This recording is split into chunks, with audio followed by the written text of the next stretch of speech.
Apêndice. Que críticas têm sido feitas à teoria da evolução? A teoria da evolução continua a ser questionada até hoje. Alguns críticos, como os criacionistas, defendem uma ideologia diferente. Outros simplesmente não compreendem o paradigma de Darwin. Um autor que afirma algo como: "Não posso acreditar que o olho tenha surgido através de uma série de acidentes", demonstra um completo desconhecimento do funcionamento em duas etapas da seleção natural. Um tipologista pouco familiarizado com o pensamento populacional pode ter dificuldades para entender a importância da variabilidade genética para a evolução em populações naturais. Todas as teorias propostas por Darwin estão sujeitas à rejeição, caso sejam refutadas. Não são verdades imutáveis como dogmas religiosos revelados. A história da biologia evolutiva contém inúmeros casos de teorias evolucionistas que caíram em descrédito. Uma delas foi a tese de que o gene pode ser o objeto direto da seleção natural. Outra foi a da herança dos caráteres adquiridos. Neste livro, procurei apresentar a história dos fenômenos e processos da evolução da forma como são vistos pelos evolucionistas contemporâneos.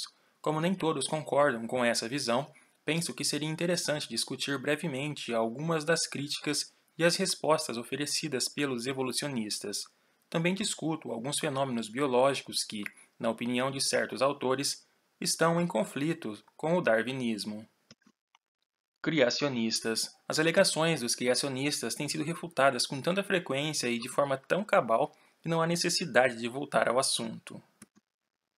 Equilíbrios pontuados. Alguns autores afirmam que a existência de equilíbrios pontuados está em conflito com a teoria de Darwin, que propõe uma evolução gradual.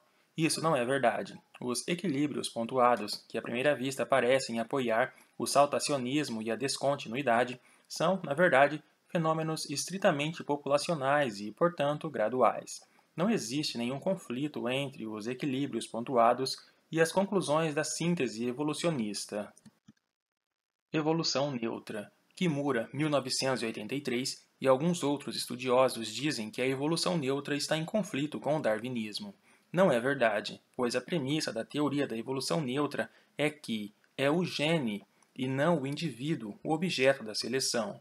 Sob tais circunstâncias, não pode haver conflito com o darwinismo quando, na seleção de certos indivíduos mais aptos, alguns genes neutros são transmitidos para a geração seguinte como componentes incidentais do genótipo favorecido. Morfogênese. Alguns autores afirmam que os fenômenos da morfogênese, em particular os processos do desenvolvimento, também conflitam com o darwinismo. Embora muitos aspectos do desenvolvimento ainda não estejam bem compreendidos, tudo o que se conhece concorda perfeitamente com a explicação darwiniana. Parece que alguns desses críticos partem da premissa de que a seleção natural age apenas sobre o fenótipo adulto, o último estágio do desenvolvimento. Na verdade, todos os estágios de um organismo em desenvolvimento, desde o óvulo fecundado, zigoto, até a velhice, estão permanentemente sujeitos à seleção natural, ainda que o destino dos indivíduos que passaram da idade fértil não seja relevante para a evolução. Causa de mal-entendidos. Existem várias razões pelas quais o processo de evolução não tem sido bem compreendido por alguns autores. Vamos examinar algumas delas.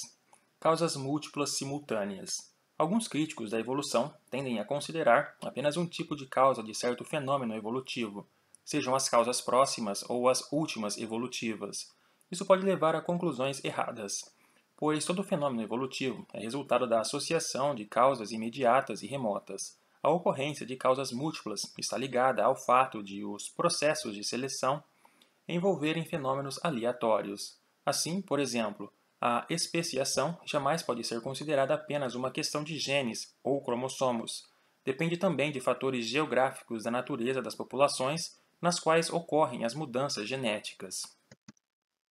Soluções múltiplas. Quase todos os desafios da evolução podem ser enfrentados de várias formas pelos seres vivos.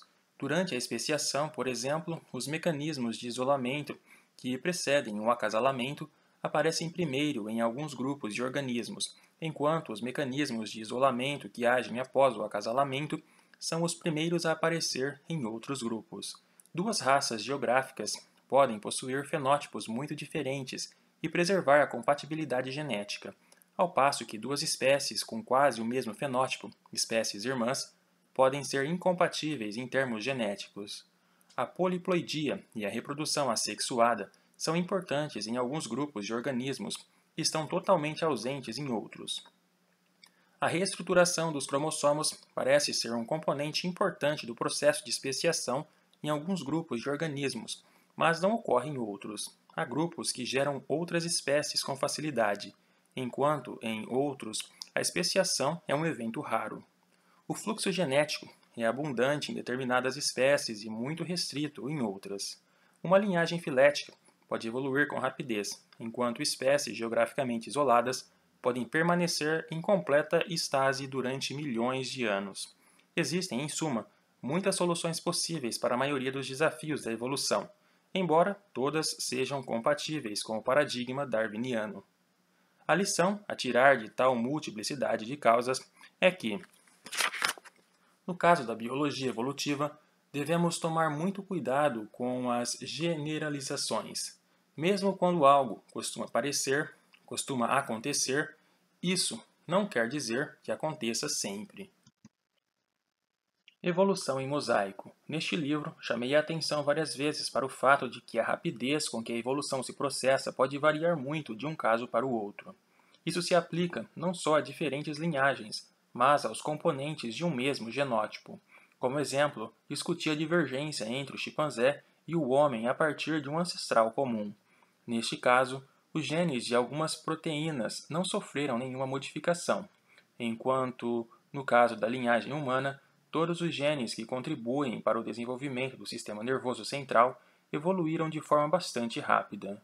Ainda não se sabe por que algumas linhagens parecem ser capazes de entrar numa estase total, fósseis vivos, durante milhões e milhões de anos. As descobertas da biologia molecular. Alguns autores afirmam que as descobertas da biologia molecular tornaram necessária uma completa revisão da teoria de Darwin. Isso não é verdade. Todas as descobertas da biologia molecular, que são relevantes para a evolução, se referem à natureza e à origem das variações genéticas. Mesmo que as descobertas incluam alguns fenômenos inesperados, como a existência de transpósons, genes que podem pular de um cromossomo para o outro ou de uma posição para outra dentro do mesmo cromossomo, elas afetam apenas a natureza e a quantidade das variações disponíveis, que são expostas à seleção natural e, portanto, fazem parte do processo darwiniano. As descobertas mais importantes da biologia molecular para a evolução são: 1. O programa genético DNA não constitui em si mesmo o material usado para construir um novo organismo. Contém apenas instruções, informações para a fabricação das proteínas responsáveis pelo fenótipo. 2. O caminho dos ácidos nucleicos para as proteínas é uma via de mão única. As proteínas e as informações nelas contidas não podem ser traduzidas de volta em ácidos nucleicos. 3. Não só o código genético, mas quase todos os mecanismos moleculares básicos são os mesmos em todos os organismos, dos procariontes ao homem. Perguntas sem resposta. Os evolucionistas darwinianos têm razão para ficarem orgulhosos do paradigma da biologia evolutiva que criaram. Todas as tentativas de refutar as premissas básicas do darwinismo foram invalidadas. Além disso, nenhuma teoria evolutiva rival foi proposta nos últimos 50 anos, ou pelo menos nenhuma que tenha sido bem-sucedida em qualquer aspecto. Isso significa que compreendemos o processo de evolução em todos os detalhes? Não. Existe algum problema em particular que ainda não foi resolvido. Quando examinamos o que acontece ao genótipo durante a mudança evolutiva, especialmente em casos extremos como a evolução rápida e a estase completa, precisamos admitir que muita coisa nos escapa. A razão para isso é que a evolução não é apenas uma questão de introduzir mudanças em genes isolados. Ela envolve a transformação de um genótipo inteiro. Há muito se sabe que quase todos os genes são pleiotrópicos, ou seja, um único gene pode ter efeitos simultâneos em vários aspectos do fenótipo. Também se descobriu que quase todos os componentes do fenótipo são poligeneticamente determinados, ou seja, são afetados por vários genes. Essas interações frequentes entre os genes, embora muito importantes para a aptidão dos indivíduos e para os efeitos da seleção natural, são bastante difíceis de ser analisadas. A maioria dos estudos de genética de população ainda se concentra em efeitos aditivos dos genes e na análise de loci gênicos isolados. É por isso que o estudo dos fenômenos como a estase evolutiva e a conservação dos planos corporais é tão difícil. Existem muitos indícios de que o genótipo é feito de domínios relativamente independentes e de que certos complexos de genes possuem uma coesão interna que resiste à recombinação. Até o momento, porém, são apenas ideias. Sua análise genética reside ainda no futuro. A estrutura do genótipo é talvez o mais desafiante dos problemas remanescentes da biologia evolutiva.